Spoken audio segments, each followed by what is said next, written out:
Hello guys, so maulan na hapon sa ating lahat. Yan, medyo malakas yung ulan dito sa amin. Right, so ngayon pag-aaral natin kung paano ba mag-reset. Kasi itong laptop na to, virus infected. So magre-reset tayo. I-reset natin yung laptop na to. Paano nga ba? So ito, punta ka lang sa Start. Then, Settings. Ayun yung Settings. You can go through settings, click natin, and after that, yan, dun tayo sa, asa na ba yun? Accounts, accessibility, system, down natin, Windows Update, wala ba ditong Windows Update Privacy. Apps? Wala.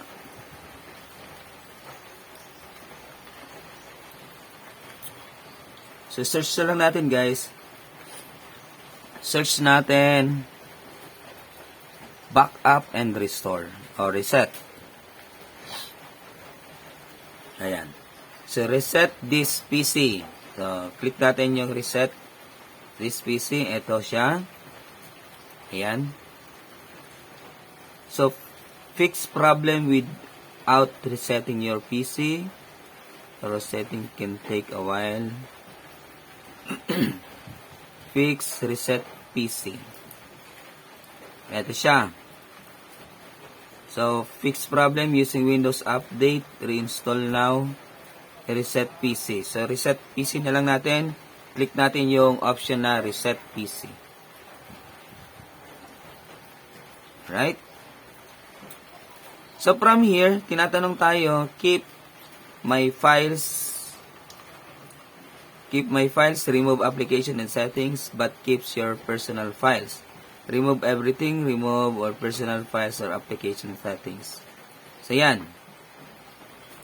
So, tinatanong tayo dito, ano ba yung ipipili natin? So, since i-reset natin, remove everything tayo. So, remove everything. Right. Ito na. So, remove everything. So, get the things done. Additional settings. And so on. Then, next. Yan. Right. So, reset natin para sigurado mo wala talaga yung virus, So, ready to reset. Resetting. Remove all personal files, user account. This PC remove any changes made to settings. Remove application program that didn't come with this PC. Reinstall Windows from this device. Then, so on. Then, reset. Yan. So, antayin lang natin siya mag 100%. Then, after that, pwede na yan. So, mas maganda kasing i-reset na lang yung PC. Then, mag-install na lang tayo ulit ng application. So, yung application natin, i-install na lang natin.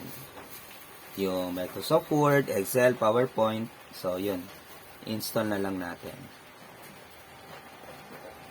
Yan, resetting this PC. So, ganito lang yung gagawin nyo kapag mabagal na yung laptop nyo. Pwede nyo yan i-reset. So, dapat, kung may nakalagin kayo ng mga account, for example, Google account, Gmail account, Facebook account, so, dapat alam niyo yung mga password nun. Kasi, mawawala yung lahat Magbaback to zero yan. Ang makikita nyo dito, yung recycle bin lang. Kapag nag-reset tayo.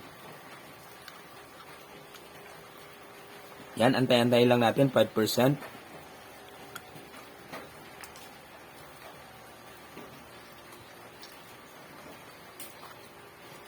Ano pa yung kagandahan na pag nagre-reset? Yun.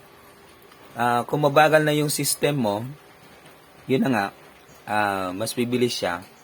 Magbaback to normal ulit yan kasi na-refresh yung system. Parang nag-reprogram ka lang naman yan Ano ba yung pagkakaiba ng reset sa reprogram? Yung reprogram, galing sa flash drive yung installer. Tinatawag tong bootable flash drive. So, i-reprogram mo yung laptop.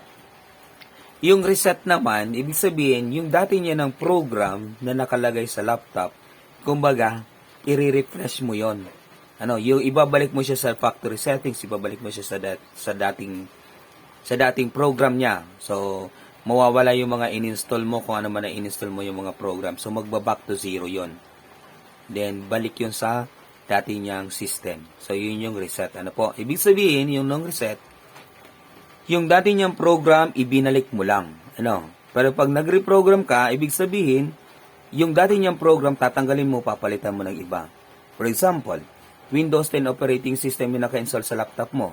So, magre-reprogram ka, i-upgrade mo siya into Windows 11. So, that is reprogram. Pero kung yung design version din lang naman, mas magandang gawin mo is i-reset mo na lang siya. Ayun, kasi original yun eh. Ano, original yun.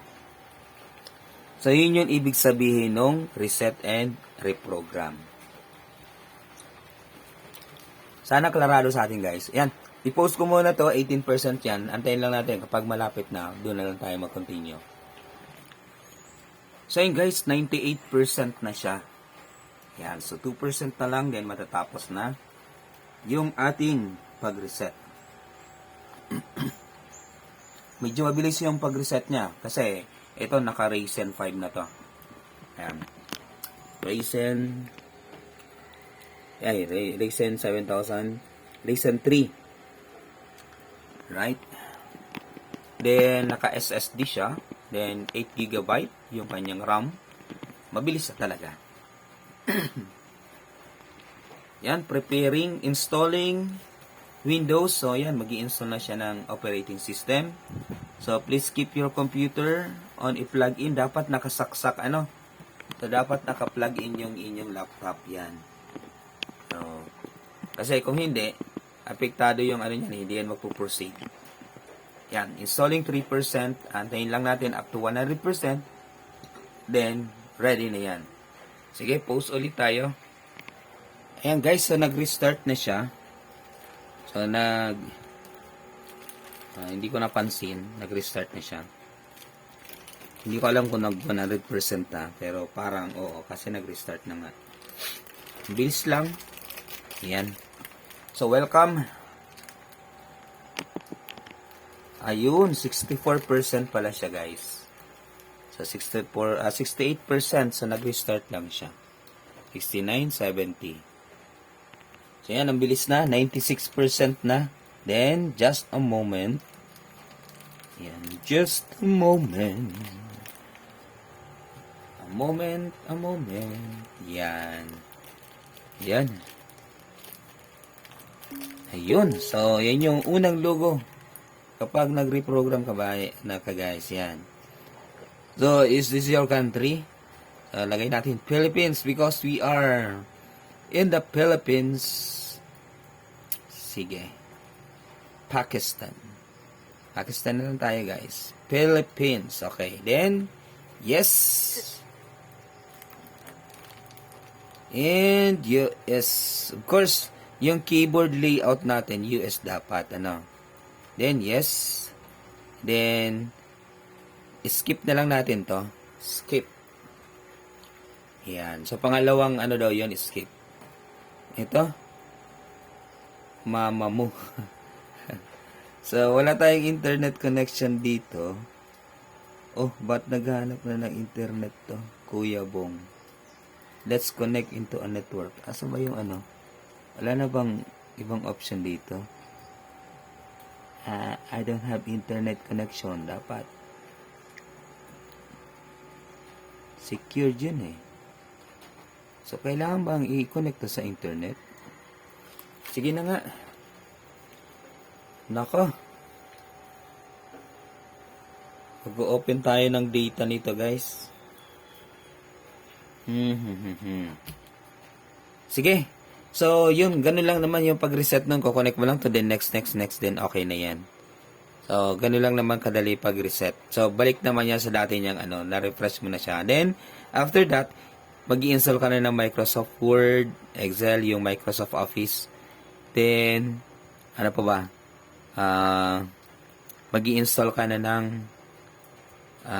yung iba pang application, and babalik mo na yung binack-up mo, then, yun na, back to normal na yung, back to normal na yung laptop natin. So, yan, so, gamit ko kasi, yung cellphone ko kasi, so, dito sa location ko, wala siyang internet connection. Pero dito, then, dito ako magko-connect ng internet connection sa cellphone ko, kaya, i-stop ko muna tong video na to. Kukontinue ko lang naman to, then, after that, next, up to finish na to. Yan, so, thank you so much. This is Alujer Kotek, Alden Marino. Ayan, guys. Peace out. So, wala pa kasi tayo dito ng internet connection. Hindi pa tayo nakakabitan. Next week pa daw. Yan, paalam muna sa inyo, guys. Good afternoon.